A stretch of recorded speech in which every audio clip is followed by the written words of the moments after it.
Старшее поколение с теплотой вспоминает беззаботные и счастливые дни, проведенные в пионерских лагерях. Пик расцвета подобных учреждений выпал на 70-е и 80-е годы прошлого века. Но сейчас настали другие времена. Нынешнюю ребятню больше интересуют компьютерные игры. Укрепить здоровье, привлечь внимание детей к спорту, коллективным занятиям – основная цель организации летнего детского отдыха. В составе комиссии сотрудники отдела образования и культуры, комиссии по делам несовершеннолетних, Роспотребнадзора, словом, тех служб, которые работают непосредственно с подрастающим поколением.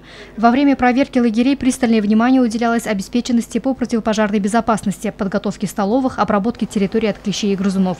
Первый объект – загородный лагерь «Шифа». Здесь проведен текущий ремонт столовой, приобретены 2 холодильника, заменены входные ворота, сооружена беседка. 2 домика внутри поменяли гипсокартон, положили линолеумы, плафон поменяли.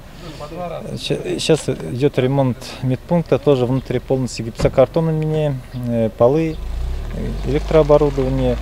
Кроме этого мы обновили старую рукомойку, сделали склад для хранения аппаратуры, везде покрасили, ждем детей.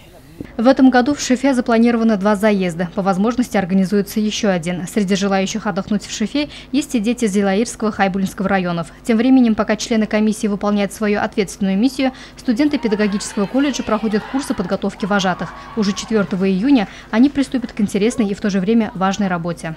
В этом году мы заключили договор с лагерем Шифа, и поэтому наши студенты полностью оба заезда будут работать здесь.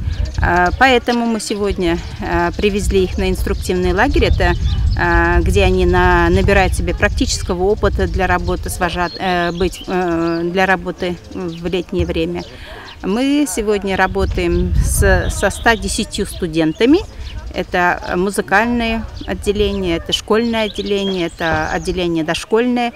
Вожатыми, воспитателями, инструкторами по физкультуре, музыкальными руководителями детские лагеря в этом году снабдит и Сибайский институт БГУ. Далее члены комиссии посетили санаторий-профилакторий. На протяжении нескольких лет здесь отдыхают и поправляют свое здоровье дети Сибая и близлежащих районов и городов. Этим летом здесь планируется провести 4 заезда. Накануне начала летнего отдыха силами работников комбината приведены в надлежащий порядок профилакторий и загородный лагерь «Березка». В детском лагере «Березка» в этом году планируется оздоровить максимально вместимость 200 человек. На данный момент уже лагерь заполнен около 150, первый заезд, второй 150 заезд. И третий заезд мы планируем организовать мать и дитя заезд, чтобы могли бабушки со своими внуками отдохнуть, также родители. И там будет еще дополнительно профильные лагеря, это наши спортсмены города Сибая.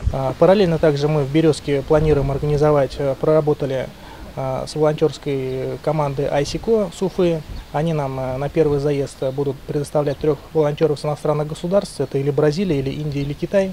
Мы в связи с проведением саммита ШОСа БРИКС сделали акцент именно на этих государствах.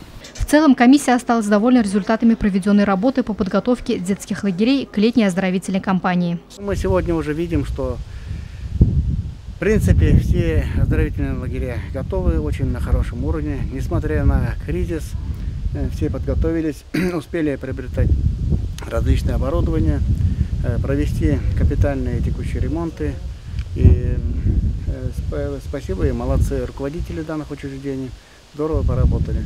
Луиза Мустафина, Радмир Сингулов, Любовь Карпова, телекомпания СТВ.